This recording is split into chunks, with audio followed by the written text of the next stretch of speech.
اعوذ باللہ من الشیطان الرجیم بسم اللہ الرحمن الرحیم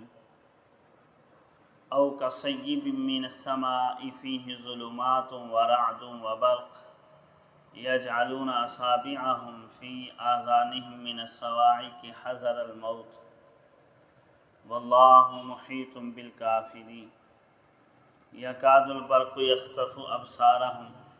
کلما اضاء لهم مشوا فیہ وَإِذَا أَظْلَمَ عَلَيْهِمْ قَامُوا وَلَوْ شَاءَ اللَّهُ لَذَهَبَ بِسَمْعِهِمْ وَأَبْصَارِهِمْ إِنَّ اللَّهَ عَلَى كُلِّ شَيْءٍ قَدِيرٌ صدق اللہ العظیم۔ معزز سامعین، گزشتہ آیات میں ان منافقین کی مثال بیان کی گئی تھی جو سرے سے ایمان لائے ہی نہیں اور نہ ان کا ارادہ تھا، اپنے کفر پر پختہ تھے۔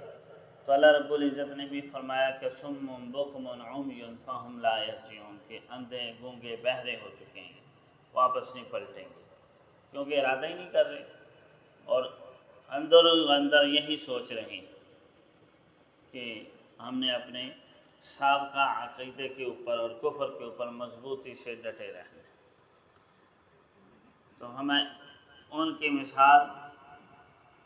بیان کی گئی تھی کہ اس شخص کی طرح جس نے آگ جلائی اور اس نے ارد گرد کا ماحول روشن کر دیا اور پھر آگ بجھ گئی تو اندھیرے میں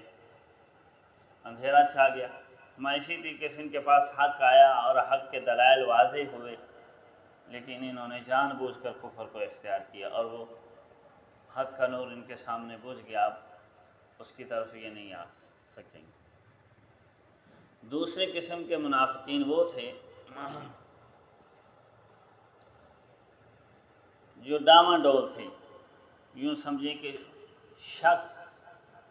اور تذبذب کا شکار تھے۔ جس طرح کہ آج کے بہت سارے متجددین دین اسلام کے بارے میں شکوک و شبہات کا ہی شکار رہتے ہیں، ہر وقت دماغ کے اندر کوئی نہ کوئی اعتراض ہی رہتا ہے، کوئی نہ کوئی وسوسہ اور شک رہتا ہے۔ اسی طریقے سے اس دور کے اندر بھی کچھ منافقین ایسے تھے کہ جب دیکھتے نا کہ اسلام کو کامیابی مل رہی ہے، عظمت، بلندی، فتح یابی، مسلمان ترقی کر رہے ہیں، تو دل میلان ہوتا ان کا حق کی طرف کہ یہ اچھا دین ہے، اس کو قبول کر لینا چاہیے۔ لیکن جب کبھی مسلمانوں پر آزمائش آ جاتی، کیونکہ دنیا ہے نا، یہاں کامیابی اور ناکامی دونوں مرحلے چلتے ہیں، تو جب کبھی ناکامی ہو جاتی، کافروں کو بظاہر غلبہ آ جاتا کہ کچھ حالات سازگار نہ رہتے، تو پھر ڈاماڈول ہو جاتے، کہتے یار پتہ نہیں کیا بنے گا۔ تو کبھی اسلام کی طرف مائل ہوتے، کبھی کفر کی طرف میلان رکھنے لگ جاتے۔ تو یہ تذبذب کا شکار۔ تو ہمیں او کصیب، یعنی منافقین کی مثال اس بارش کی طرح ہے، من السماء، جو آسمان سے موسلا دھار بارش برس رہی ہے، فیہ ظلمات، اور اس بارش کے اندر اندھیرا بھی ہے۔ بارش میں یا آسمان کے اوپر ظاہری بات ہے بادل ہیں، تو اس کے اندر اندھیرا بھی ہوتا ہے، اندھیرے بھی ہیں اس میں، ورعد، اور چمک بھی، اور رعد کہتے ہیں کھڑکھڑاہٹ کو، کہ اس کے اندر گرج بھی ہے، وبرق، اور چمک بھی ہے۔ اب آسمان سے ظاہری بات ہے جب موسلا دھار بارشیں ہو رہی ہوتی ہیں، بادل ہوتے ہیں، تو اس کی وجہ سے اندھیرا کم زیادہ ہو جاتا ہے، بس اوقات بہت زیادہ ہی اندھیرے ہو جاتے ہیں۔ پھر بجلی چمکتی ہے تو اس بجلی کی چمک میں چمک بھی ہوتی ہے اور ساتھ ساتھ گرج بھی ہوتی ہے۔ تو بالکل فرمایا اب اس آسمانی بارش جس کے اندر یہ ملی جلی ساری صورتیں ہوں، بجلی کی چمک، گرج بھی ہو ساتھ ساتھ، تو اس کے اندر انسان پر امید بھی ہوتا ہے کہ بارش ہو رہی ہے، چلو اس کا فائدہ ہوگا، لیکن اس کو ڈر بھی ساتھ ساتھ لگا ہوتا ہے کہ کہیں بجلی نہ گر جائے، اندھیرا کہیں گہرا ہی نہ ہو جائے، اور یہ گرج سے بھی اس کو ڈر لگتا ہے کہ کہیں کانوں کی سماعت ہی نہ چلی جائے۔ تو ملی جلی ساری صورتیں ہوتی ہیں، امید بھی ہوتا ہے، ساتھ ساتھ ڈر بھی ہوتا ہے۔ تو ہمیں بالکل ان منافقین کی مثال بھی اس بارش کی طرح جو آسمان سے موسلا دھار برس رہی ہے، جس کے اندر اندھیرے بھی ہے، گرج چمک بھی ہے، یجعلون اصابعہم فی آذانہم، اور یہ اپنی انگلیاں اپنے کانوں میں ٹھونس رہیں اس گرج کی وجہ سے، حذر الموت، موت کے ڈر سے، کہ کہیں ہمارے اوپر یہ بجلی گرج گر ہی نہ پڑے اور ہم مر ہی نہ جائیں۔ تو فرمایا انگلیاں ٹھونسنے سے بچ تو نہیں جاؤ گے، جب اللہ رب العزت موت کا فیصلہ کر دیں گے وہ تو آ تو جانی ہے۔ واللہ محیط بالکافرین، اللہ رب العزت کافروں کا احاطہ کرنے والے، اور اللہ کی قدرتوں سے یہ باہر نہیں ہے یہ لوگ۔ یہاں مفسرین نے یہ بات لکھی ہے کہ کانوں میں انگلیاں جو ٹھونسنے کی منافقین کو تشبیہ دی جا رہی ہیں، تو یہ ایسی ہے جس طرح بارشیں ہو رہی ہوں تو انسان ڈر کے مارے کانوں میں انگلیاں ٹھونس لیتے ہیں کہ آواز نہ آئے۔ تو ہمیں بالکل اسی طریقے سے اسلامی احکامات ان کی طرف متوجہ ہو رہے تھے، دین اسلام، ایمان کی دعوت ان کو دی جا رہی تھی، تو کانوں میں انگلیاں ٹھونس لیں کہ کہیں ہم اس کو سن کر اس سے کہیں متاثر ہی نہ ہو جائیں اور ہمارے دل کے اوپر کہیں یہ اثر ہی نہ کر دیں اور اس کو یہ موت سمجھتے تھے۔ حالانکہ یہ دین اسلام زندگی ہے، رشد و ہدایت انسان کے لیے ایسی زندگی ہے کہ اس کے بغیر انسان مردہ ہے، اور ہدایت کو پانے والے لوگ ہی اصل میں زندہ کہلانے کے حقدار ہیں۔ پھر جو اسلامی تعلیمات آتی ہیں نا، اسلامی احکامات اترتے ہیں، اسلامی احکامات کے اندر کچھ سخت احکامات بھی ہوتے ہیں۔ مثال کے طور پر شراب پینے والے کو حد لگے گی، زانی کو سنگسار کیا جائے گا، سود کی سختی کے احکامات ہیں، اور کچھ احکامات ایسے ہوتے ہیں۔ اب جن لوگوں کا مثال کے طور پر معیشت سود کے اوپر ہے، اب شریعت کہتی ہے سود چھوڑنا پڑے گا، تو ان کو موت نظر آتی تھی، یہی موت ہے، اندھیرے ہیں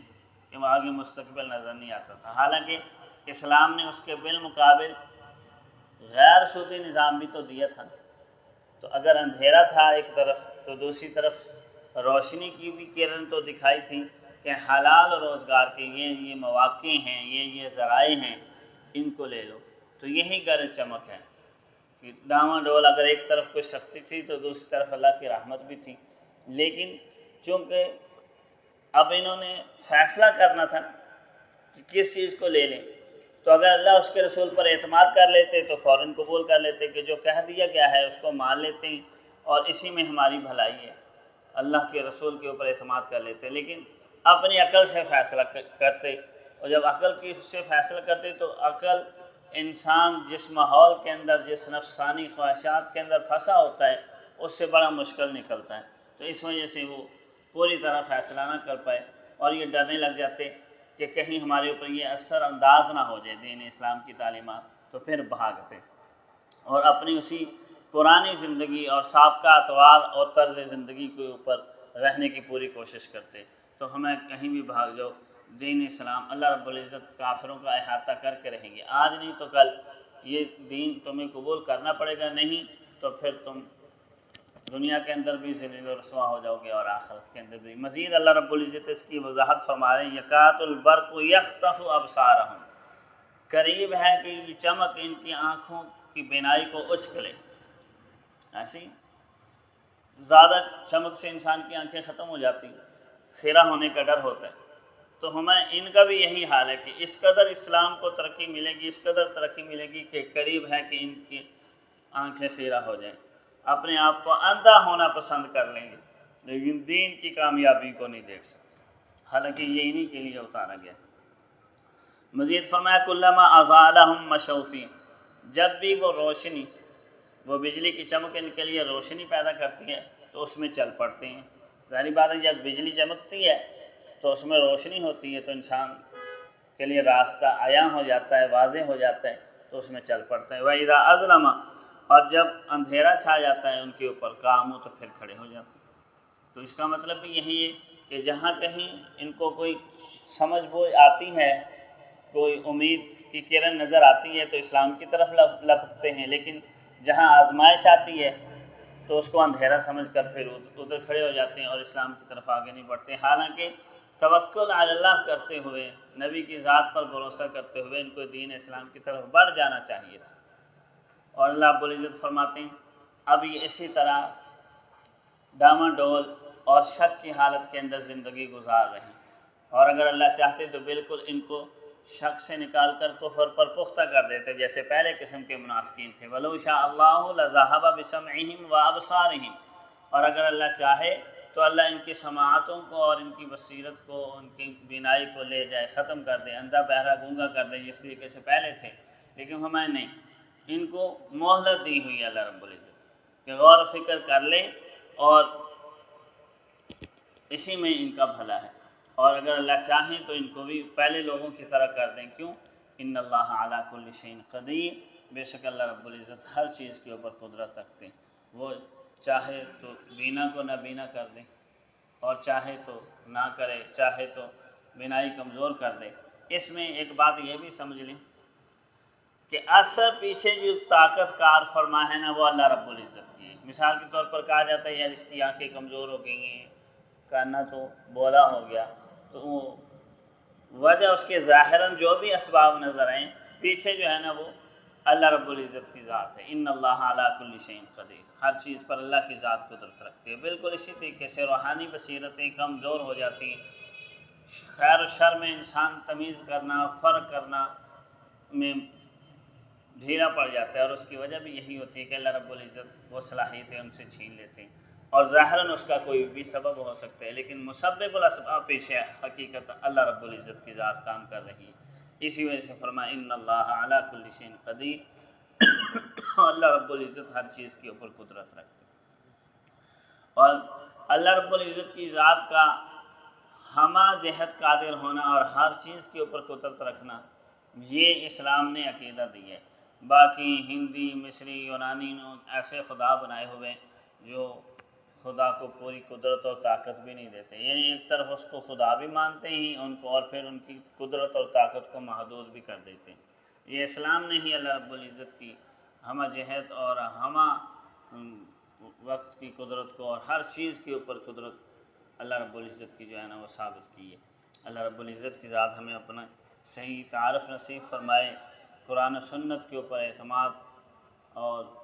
یقین کامل رکھتے ہوئے اس کے اوپر عمل پیرا ہونے کی توفیق عطا فرمائے۔ وآخر دعوانا الحمدللہ رب العالمین۔